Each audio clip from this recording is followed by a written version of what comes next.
मैंने बहुत ही सिंसियरली पढ़ाई करी थी। मैंने पूरा ट्राई किया था कि जितना ज़्यादा सिलेबस मैं पढ़ सकती हूँ या पढ़ सकता हूँ मैम, मैंने उतना पढ़ाई करी थी और मुझे लगता है कि मैं तो हमेशा से अकेडमिकली काफ़ी साउंड रहा हूँ। हमेशा से मेरे अच्छे ही परसेंटेज आए हैं, मैं यूनिवर्सिटी टॉपर रहा हूँ, मैंने कॉलेज में भी टॉप किया। बट स्टिल ऐसा क्यों लग रहा है कि मेरा यूजीसी नेट एग्जामिनेशन नहीं क्वालिफाई हुआ या फिर मुझसे नहीं होगा? मैं वीक हूँ। मैंने अब तक जो एकेडमिक अचीवमेंट्स दिए हैं अपने आप को, शायद वो एकेडमिक अचीवमेंट्स को मैं रेसिप्रोकेट नहीं कर पा रही हूँ इस यूजीसी नेट सिलेक्शन के अंदर। जब रिजल्ट आता है तो ज्यादातर स्टूडेंट के मन में एक ये सवाल सबसे ज्यादा आता है, स्पेशली उन बच्चों के लिए जो कुछ नंबर से, कुछ परसेंटाइल से अपने इस एग्जामिनेशन के सिलेक्शन को छोड़ देते हैं या उनसे छूट जाता है। आज मैं आप लोगों को ये बताने वाली हूँ कि मैंने बहुत पढ़ा लेकिन नहीं हुआ सिलेक्शन, इसका एग्जैक्ट रीजन क्या है, और मैं आपको 3 रीजंस दूंगी और कमेंट सेक्शन में आप खुद जज करके बताना कि इन तीनों में से आप किस डोमेन में लाई करते हो। क्योंकि the morals of this video is being good is not enough, it's not just enough being good. तो मैम क्या मुझे एक्सीलेंट बनना पड़ेगा? जी नहीं, एक्सीलेंट भी नहीं बनना है। क्या करना है इस वीडियो के अंदर मैं आपको समझाऊंगी। आप सब लोग जानते हो कि यूजीसी नेट एग्जामिनेशन की तैयारी करना, करवाना, इस एकेडमिक डोमेन में काम करना, ये मेरा पैशन है। अगर आप मुझे पहली बार देख रहे हो तो एक बार चैनल को जरूर विजिट करिएगा, और अगर आप लोग मुझे जानते हो तो आप लोग ये जानते होंगे कि मैं जो बोलूंगी वो वही बोलूंगी जो दिल से आएगा। मैं कभी भी आपको अच्छा लगने वाली चीजें बोलने से ज्यादा इंपॉर्टेंट समझती हूँ जो सच है, जो वाकई में आपको रिलेटेबल लगेगी, मैं वो फैक्ट आपको बताऊँ। हो सकता है आपके अंदर एक आक्रोश हो, आपके अंदर एक गुस्सा हो कि मैम कट ऑफ ऐसे गई, वो हुआ, ये हुआ। अग्री, 100% अग्री, इट्स अनफेयर, सब ठीक है। बट मैं आपको फिर हमेशा एक चीज बोलूंगी, मूव ऑन करना सीखो। आगे क्या करना है उसके बारे में आप सोच लो, क्योंकि जो अब तक नहीं किया और उस भेड़ चाल में चलते रहे हो, उस भेड़ चाल से तो काम नहीं चलने वाला। क्योंकि कब कौन इस सिचुएशन के अंदर एक्सेल कर जाएगा, यू डोंट नो। एंड आपको एक्सेल करना है और मैं करवा के रहूँ। अगर आप लोगों को पहली बार जेआरएफ अड्डा पे आने का मौका मिला है तो चैनल को कंसिडर करिएगा सब्सक्राइब करना। और अगर आपको ऐसे लगे कि मेरी बातों में सिंसियरिटी है, पैशन है, हमारी तैयारी में पैशन है, हमारे कोर्स में, कंटेंट में, पीपीटीज में, सब में आपको वो दिखेगा एफर्ट। पूरी जेआरएफ अड्डा की टीम में जेआरएफ ही टीचर्स हैं, जेआरएफ ही कंटेंट क्रिएटर्स हैं, क्योंकि ये पूरी की पूरी टीम स्टूडेंट से ही बनाई है मैंने। तो अगर आपको ऐसे लगे कि we are relatable and we can definitely lie in the domain जहां पर बच्चे ने जो हमको ये टाइटल दिया है कि जेआरएफ अड्डा है तो मुमकिन है, तो आप लोगों के लिए भी ये मुमकिन हम करेंगे। जेआरएफ अड्डा के गोल्ड प्रीमियम बैच 2026 के साथ 12 महीने की validity, paper 1, paper 2, comprehensive notes, test series, CBT test, everything that a student required. Most important thing, the correct study planner, the correct smart strategy which is required. So आइए चलिए आज बात करते हैं कि क्यों ऐसा है कि मैंने पूरा सिलेबस जानते हुए, अच्छे से पढ़ाई करते हुए भी क्यों मुझे ऐसा लग रहा है मैम कि मेरा सिलेक्शन नहीं हुआ। क्योंकि मैं तो एक अच्छा स्टूडेंट हूँ, मैं तो अकेडमिकली बहुत ही ज्यादा स्ट्रांग रहा हूँ, साउंड भी हूँ, बट स्टिल मैं ये देख रही हूँ कि मेरे ऐसे बहुत सारे दोस्त हैं जो शायद अकेडमिकली इतने अच्छे भी नहीं है पर वो भी सिलेक्ट हो गए। तो आपको ये समझना पड़ेगा कि we are talking about a competitive examination. ये एग्जामिनेशन के अंदर आपको ये समझना पड़ेगा कि आपके लिए it's not just about knowing your syllabus और कंप्लीटिंग योर सिलेबस। बहुत सारे बच्चे बोलते हैं मैंने सिलेबस कंप्लीट किया, मैंने बहुत किताबें पढ़ी, मैंने ये रिसोर्स किया, मैंने वो रिसोर्स किया, जो है बहुत सारी चीजें आप लोगों को जानने मिलेंगी। बट जैसा मैं कह रही हूँ, it's not just about completing your syllabus, it's not just about doing this, reading books, watching videos, making notes. It's all about, simple thing is, आप सब लोगों को ये चीज रेसिप्रोकेट करनी है आपके स्कोरिंग के अंदर। क्या आपने ये सोचा कि मेरी जो स्कोरिंग है वो कैसे स्मार्ट हो सकती? हो सकता है कि आप अपनी यूनिवर्सिटी के अंदर किसी एक टॉपिक में बहुत ज्यादा डीपली पढ़े हो, बहुत अच्छे से पढ़े हो। जरूरी नहीं कि उसका क्वेश्चन आप लोगों का एग्जामिनेशन में सही हो, बट आपको ये समझना पड़ेगा कि it's not an ego game कि 2 नंबर के ही सारे के सारे सवाल है, वो 150 के 150 सवाल मेरे लिए इक्वल है। मुझे ये समझना पड़ेगा कि मेरे लिए कम एफर्ट के अंदर कौन सी ऐसी चीज है जो ज्यादा स्कोरिंग हो सकती है, कौन सी ऐसी चीज है जिसके ऊपर मैं स्मार्ट स्कोरिंग लगा सकती हूँ कम पढ़ के भी, कौन सी ऐसी चीजें जो मुझे छोड़ देना होगा। पूरा सिलेबस पढ़ना शायद जरूरी नहीं है क्योंकि ये एकेडमिक एग्जाम है, बट ये कॉम्पिटिटिव एग्जाम है। ये एग्जामिनेशन यूनिवर्सिटी एग्जाम नहीं है, ये है आपके लिए क्लोज एंडेड एग्जाम। तो उसमें क्या स्ट्रैटेजी लगानी है, चॉइस एलिमिनेशन कैसे अप्लाई करना है, और ये सिर्फ 180 मिनट में नहीं होने वाला है। वहां पर ये आपको अभी से करना होता है, डेली करना होता है, वो आपको सीखना होगा और अप्लाई करना होगा। तो क्या हम अप्लाई करें या नहीं करें, आप लोग खुद सोचिएगा और मन करे तो कमेंट सेक्शन में बताइएगा। दूसरी सबसे बड़ी प्रॉब्लम जो मुझे लगती है स्टूडेंट के साथ, वो लगती है इग्नोरेंस। मैं सिर्फ पेपर 1 के इग्नोरेंस की बात नहीं कर रही हूँ, या पेपर 2 के अंदर हम हमेशा बोलते हैं ना यार मैम पेपर 2 संभाल लेगा, मेरा तो पेपर 2 मैम बहुत अच्छा है, पेपर 1 ठीक है संभाल लेगा, देख लेंगे। It's not just about ignorance of paper one, it's ignorance of previous year question pattern. It's also the ignorance about understanding the mindset of the examiner. हम लोग ये सोच ही नहीं रहे हैं, पढ़े जा रहे, लगे पड़े हैं एकदम इस भेड़ चाल के अंदर। जो टॉपिक पे वीडियो आ रहा है मैं सब जगह वीडियो देख ली, मैंने एक ही टॉपिक के हजारों वीडियोस देख ली।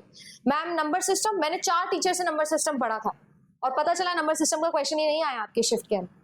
सो आपको ये समझना पड़ेगा कि ignorance of time management, ignorance of the balance of paper 1 and paper 2, ignorance of understanding the mindset of the examiner, ignorance of analysing the previous year question pattern, not just previous year question but pattern, कैसे पूछ रहा है, क्यों पूछ रहा है, क्या modulate कर रहा है, ट्रेंड एनालिसिस कैसा है, ये सब चीजों का इग्नोरेंस हमारे लिए आज सामने आता है जब रिजल्ट आता है।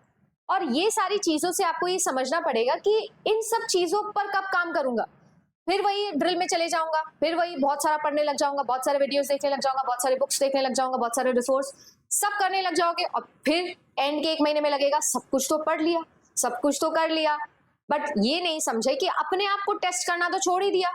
मैंने अपने आप को कितना जज किया कि 5 चीजें पढ़ी, उस 5 में से मैं कितने क्वेश्चन कर पा रहा हूँ, ये हम कब करेंगे। और अगर मुझे कोई क्वेश्चन नहीं आता है तो उसी समय पर मुझे उस क्वेश्चन का आंसर कौन समझाएगा, कैसे समझ में आएगा, और इसी के लिए वो कंप्लीट करिकुलम प्लानर बनाना जरूरी होता है। एक ऐसा सारथी चुनना जरूरी है जो ये कर सके, और अपनी सेल्फ स्टडी के ऊपर ये इग्नोरेंस वर्ड हटाना पड़ेगा, अपने आप को उस कंफर्ट जोन से निकालना पड़ेगा। एंड देन कम्स आप लोगों का ये 3 ओवर फैक्टर्स और गेम ओवर। सबसे पहली ओवर थिंकिंग, एग्जामिनेशन के अंदर बैठ के ओवर थिंकिंग, ए नहीं यार ये थोड़ी सही हो सकता है, बी कर देगा, एक क्वेश्चन 2 नंबर और आपकी परसेंटाइल के अंदर 50,000 का ड्रॉप, 2,000 का ड्रॉप, 500 बच्चे आपसे आगे, सिर्फ इस छोटी सी over thinking. And not just examination के अंदर उस 180 मिनट का ओवर थिंकिंग, आप लोग जब पढ़ाई भी करते हो तो भी over thinking, over analysing, concept को कॉन्टेक्स्ट के बिना समझना।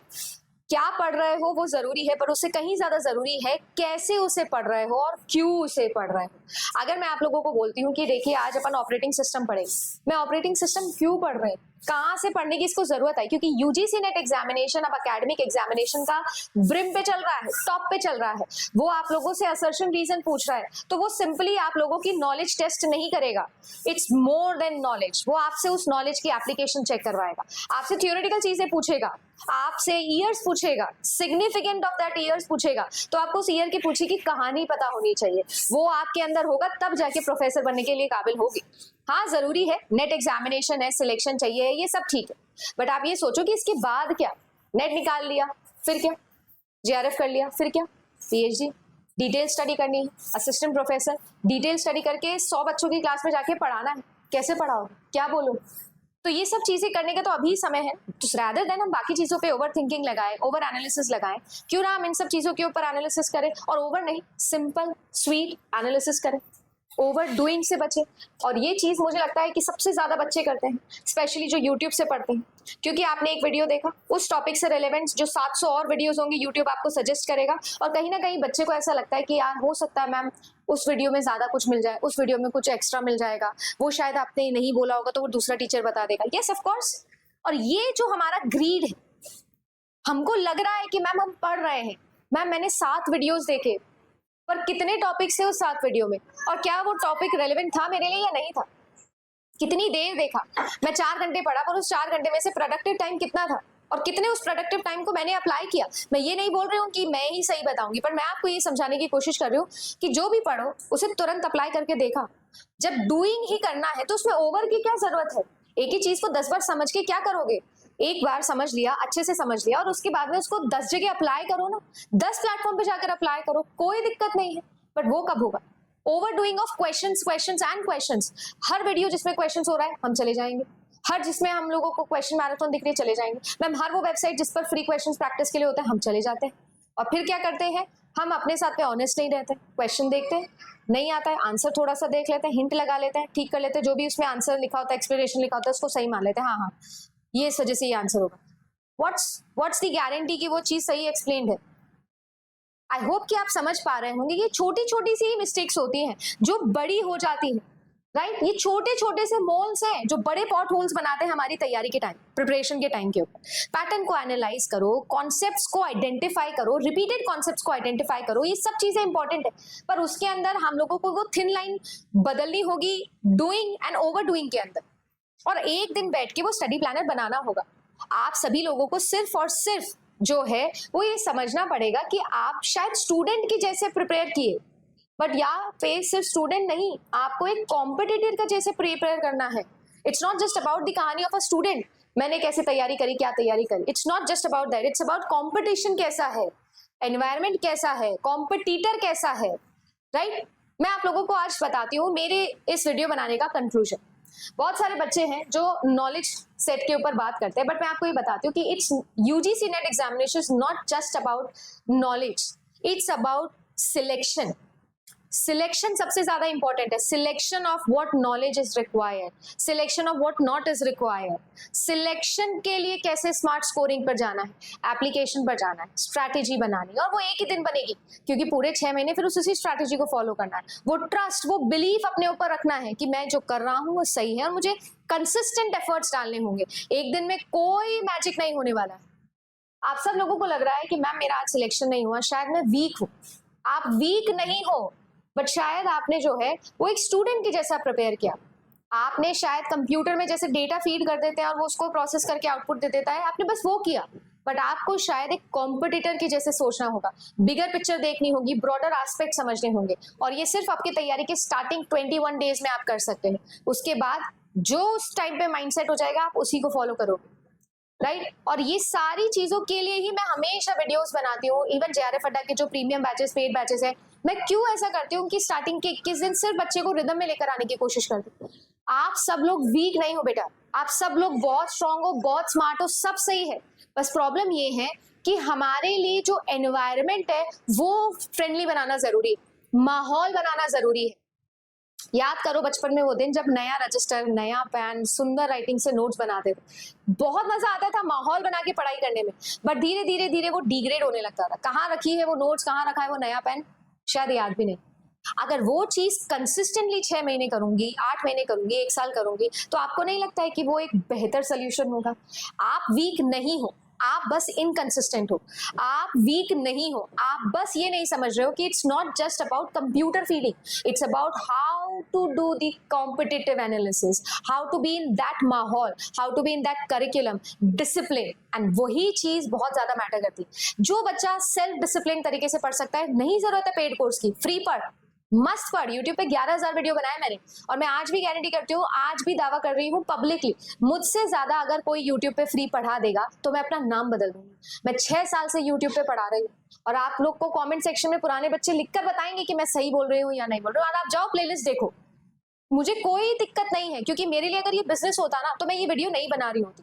मेरे को फर्क नहीं पड़ता, मैं इतनी इमोशनल और पैशनेट नहीं होती इस चीज को लेकर, क्योंकि मैं कॉम्पिटिटिव एग्जामिनेशन से आई हूँ, सरकारी जॉब्स छोड़ के आई हूँ, एमएनसी छोड़ के आई हूँ। I am from computer science.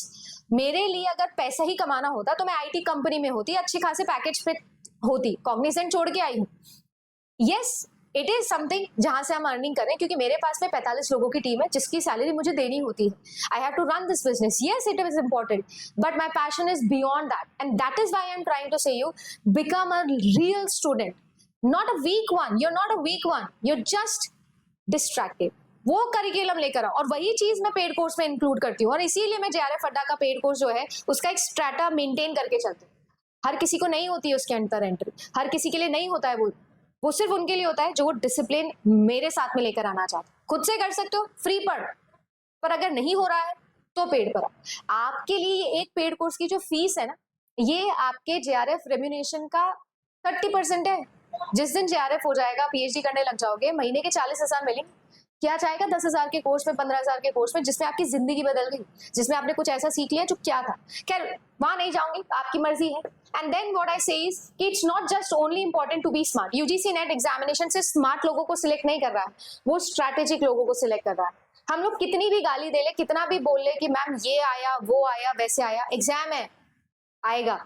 और जून में भी क्या आएगा कंट्रोल नहीं कर सकते, but you have to be strategic. ये नहीं किया तो ये हो जाना चाहिए था, वो नहीं हुआ तो ये सही हो जाना चाहिए था। कुल मिला के 150 सवाल में से 100 से 120 सवाल का सारा खेल है। अब आपकी मर्जी है उसे सही कर रहे हो या नहीं कर रहे हो। अगर आप सभी लोगों को ऐसा लगता है कि आप मेरे साथ में बात करना चाहते हो, you want a one on one counselling, personal counselling है, टोटली फ्री, मैं कोई काउंसलिंग पैसा नहीं लेती हूँ, तो जेआरएफ अड्डा एप्लीकेशन के ऊपर मैं आप लोगों के लिए सबके लिए एक फ्री काउंसलिंग सेशन लाई, दोनों के लिए लाई हूँ, क्वालिफाइड के लिए भी लाई हूँ, नॉट क्वालिफाइड के लिए भी लाई हूँ, और दोनों ही फ्री है। अगर आप क्वालिफाइड हो और रिसर्च प्रपोजल मेकिंग पर जाना चाहते हो तो भी आपके लिए गूगल फॉर्म कॉमेंट सेक्शन में दे रही हूँ, और अगर आप नॉट क्वालिफाइड हो तो भी मैं आप लोगों के लिए गूगल फॉर्म लेकर आई हूँ, और आप उसमें लिखना नॉट क्वालिफाइड, और उसके अंदर जो जो डिटेल्स दिए रियलिटी के अंदर वो डिटेल्स फिल करना, वो क्वेश्चन जो है वो क्वालिटेटिव क्वेश्चन है, फिल करना, एंड देन आप सभी लोगों के लिए जो है वो काउंसलिंग सेशन में लेकर आऊं, जहां पर हम वन ऑन वन बैठ के बात करेंगे, और मैं आपको ये बताऊंगी कि इन सब प्रॉब्लम्स पर एक्चुअली प्रैक्टिकल सॉल्यूशंस कैसे निकाले जा सकते हैं। अगर आप चाहते हो दोनों गूगल फॉर्म्स भर देना, कमेंट सेक्शन में अपनी प्रॉब्लम जरूर बताना, और हमेशा याद रखना आप वीक नहीं हो, आपका सिलेक्शन नहीं हुआ इसका मतलब ये नहीं कि आप इंटेलिजेंट नहीं हो, आपका नहीं हो रहा है, आपसे नहीं होगा, इट्स जस्ट दैट वो माइंडसेट चेंज करने की जरूरत है, थॉट प्रोसेस चेंज करने की जरूरत है, और कुछ लोगों को शायद अपना गुरु और अपने प्लेटफॉर्म चेंज करने की जरूरत है। धन्यवाद।